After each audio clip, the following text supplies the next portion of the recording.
ಶ್ರಾವಣ ಮಾಸ ಎಂದರೆ ಹಿಂದೂ ಧರ್ಮದಲ್ಲಿ ವಿಶೇಷವಾದ ಮಾಸ. ಅದರಲ್ಲೂ ಶ್ರಾವಣ ಮಾಸದ 2ನೇ ಶುಕ್ರವಾರವನ್ನು ವರಮಹಾಲಕ್ಷ್ಮಿ ಹಬ್ಬವಾಗಿ ಆಚರಿಸುವುದು ವಾಡಿಕೆ.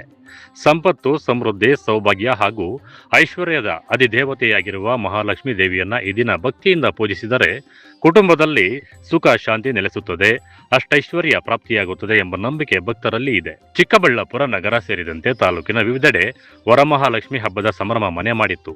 ಬೆಳಗ್ಗೆಯಿಂದಲೇ ಮಹಿಳೆಯರು ಮನೆಗಳನ್ನು ಸ್ವಚ್ಛಗೊಳಿಸಿ ಮನೆಯ ಮುಂಭಾಗದಲ್ಲಿ ರಂಗೋಲಿ ಬಿಡಿಸಿ ತಳಿರು ತೋರಣಗಳಿಂದ ಅಲಂಕರಿಸಿ ವರಮಹಾಲಕ್ಷ್ಮಿ ದೇವಿಯ ವಿಗ್ರಹ ಪ್ರತಿಷ್ಠಾಪಿಸಿ ವಿವಿಧ ಬಗೆಯ ಹೂವುಗಳಿಂದ ವಿಶೇಷ ಅಲಂಕಾರ ಮಾಡಿ ಹೂವು, ಹಣ್ಣು, ತೆಂಗಿನಕಾಯಿ, ಅರಿಶಿಣ, ಕುಂಕುಮ ಸೇರಿದಂತೆ ವಿವಿಧ ಪೂಜಾ ಸಾಮಗ್ರಿಗಳನ್ನು ಇಟ್ಟು ವರಮಹಾಲಕ್ಷ್ಮಿ ದೇವಿಗೆ ವಿಶೇಷ ಪೂಜೆ ಹಾಗೂ ಆರತಿ ನೆರವೇರಿಸಲಾಯಿತು. ಇನ್ನು ವರಮಹಾಲಕ್ಷ್ಮಿ ಹಬ್ಬದ ಹಿನ್ನೆಲೆ ಮಹಿಳೆಯರು ಸಾಂಪ್ರದಾಯಿಕ ಸೀರೆ ಉಟ್ಟು ಹೂವನ್ನ ಮುಡಿದು ಬಳೆ ತೊಟ್ಟು ಮಹಿಳೆಯರು ಸಂಭ್ರಮಿಸಿದರು. ಕುಟುಂಬದ ಸದಸ್ಯರು ಕೂಡ ಪೂಜೆಯಲ್ಲಿ ಭಾಗವಹಿಸಿ ಮಹಾಲಕ್ಷ್ಮಿ ದೇವಿಯ ಆಶೀರ್ವಾದ ಪಡೆದರು. ಕೆಲವೆಡೆ ಮಹಿಳೆಯರು ಗುಂಪಾಗಿ ಸೇರಿ ಸಾಮೂಹಿಕ ಪೂಜೆ ಸಲ್ಲಿಸಿ ಭಜನೆ ಹಾಗೂ ಧಾರ್ಮಿಕ ಕಾರ್ಯಕ್ರಮ ನಡೆಸಿ ಮುತ್ತೈದೆಯರಿಗೆ ಅರಿಶಿಣ, ಕುಂಕುಮ ನೀಡಿದರು. ಮಹಿಳೆಯರು ಪರಸ್ಪರ ಮನೆಗಳಿಗೆ ತೆರಳಿ ಅರಿಶಿಣ, ಕುಂಕುಮ, ಬಳೆ, ಹೂವು ಸೇರಿದಂತೆ ಮಂಗಳ ದ್ರವ್ಯಗಳನ್ನು ನೀಡಿ ಪರಸ್ಪರ ಶುಭಾಶಯ ವಿನಿಮಯ ಮಾಡಿಕೊಂಡರು.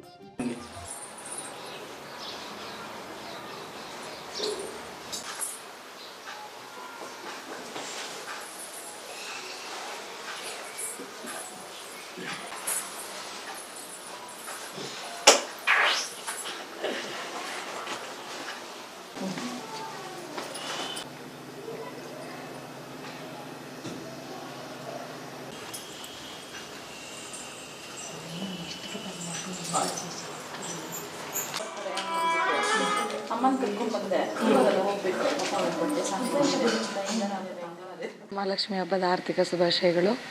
ನಾನು ಈ ವರಮಹಾಲಕ್ಷ್ಮಿ ವ್ರತವನ್ನು 13 ವರ್ಷದಿಂದ ಮಾಡ್ತಾ ಇದ್ದೀನಿ. ಪ್ರತಿ ವರ್ಷ 2ನೇ ಶ್ರಾವಣ ಶುಕ್ರವಾರದಂದು ವರಮಹಾಲಕ್ಷ್ಮಿ ವ್ರತ ಬರುತ್ತೆ.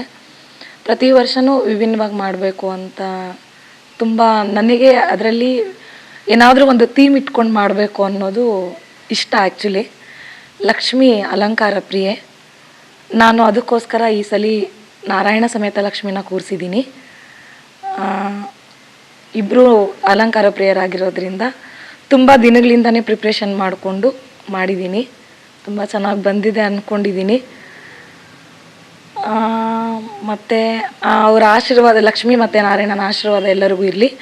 ನನ್ನ ಸ್ನೇಹಿತರನ್ನ, ಕುಟುಂಬದವ್ರನ್ನ ಎಲ್ಲರನ್ನೂ, ಮುತ್ತೈದೆಯರನ್ನ ಮನೆಗೆ ಅರಿಶಿನ ಕುಂಕುಮ ಕರೆದು ತಾಂಬೂಲ ಕೊಟ್ಟು ಅವರ ಆಶೀರ್ವಾದನೂ ತೊಗೊತಾ ಇದ್ದೀನಿ. ದೇವ್ರು ಮಾಡೋದ್ರಿಂದ ನನಗೆ ನನ್ನ ಕೋರಿಕೆಗಳು ಅನ್ನೋದಕ್ಕಿಂತ ನನಗೆ ಸಂತೋಷ ಕೊಡುತ್ತೆ. ಏನೋ ಒಂದು ಪ್ರತಿ ವರ್ಷ ಮಾಡೋದ್ರಿಂದ ನೆಮ್ಮದಿ ಸಿಗುತ್ತೆ, ಎಲ್ಲರಿಗೂ ಒಳ್ಳೆಯದಾಗಲಿ ಅಂತ ಮಾಡಿದ್ದೀನಿ. ಎಲ್ಲರಿಗೂ ಮುತ್ತೈದೆ ಭಾಗ್ಯ ಸಿಗಲಿ ಅಂತ ಕೇಳ್ಕೊತ, ನನಗೂ ಆ ಅಮ್ಮನ ನಾರಾಯಣನ ಆಶೀರ್ವಾದ ಇರಲಿ ಅಂತ ಕೇಳ್ಕೊತೀನಿ.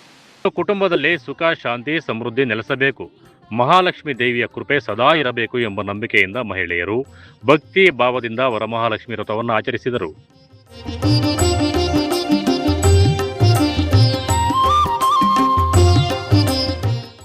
ಒಟ್ಟಾರೆ ಶ್ರಾವಣ ಮಾಸದ 2ನೇ ಶುಕ್ರವಾರದಂದು ಚಿಕ್ಕಬಳ್ಳಾಪುರದಲ್ಲಿ ವರಮಹಾಲಕ್ಷ್ಮಿ ಹಬ್ಬವನ್ನು ಮಹಿಳೆಯರು ಅತ್ಯಂತ ಭಕ್ತಿ, ಶ್ರದ್ಧೆ ಹಾಗೂ ಸಂಭ್ರಮದಿಂದ ಆಚರಿಸಿದರು. ಮನೆ ಮನೆಗಳಲ್ಲಿ ಮೊಳಗಿದ್ದ ಮಂಗಳಾರತಿಯ ಘಂಟಾನಾದ, ಹೂವಿನ ಅಲಂಕಾರ, ಸಾಂಪ್ರದಾಯಿಕ ಉಡುಗೆಯಲ್ಲಿ ಕಂಗೊಳಿಸಿದಂತಹ ಮಹಿಳೆಯರು ಹಾಗೂ ಮಹಾಲಕ್ಷ್ಮಿ ದೇವಿಯ ಆರಾಧನೆಯೊಂದಿಗೆ ವರಮಹಾಲಕ್ಷ್ಮಿ ಹಬ್ಬದ ಸಂಭ್ರಮ ಕಳೆಗಟ್ಟಿತ್ತು. ಕ್ಯಾಮರಾಮನ್ ಪ್ರವೀಣ್ ಜೊತೆ ಕಳವರ ಅರುಣ್, MMTV ನ್ಯೂಸ್, ಚಿಕ್ಕಬಳ್ಳಾಪುರ.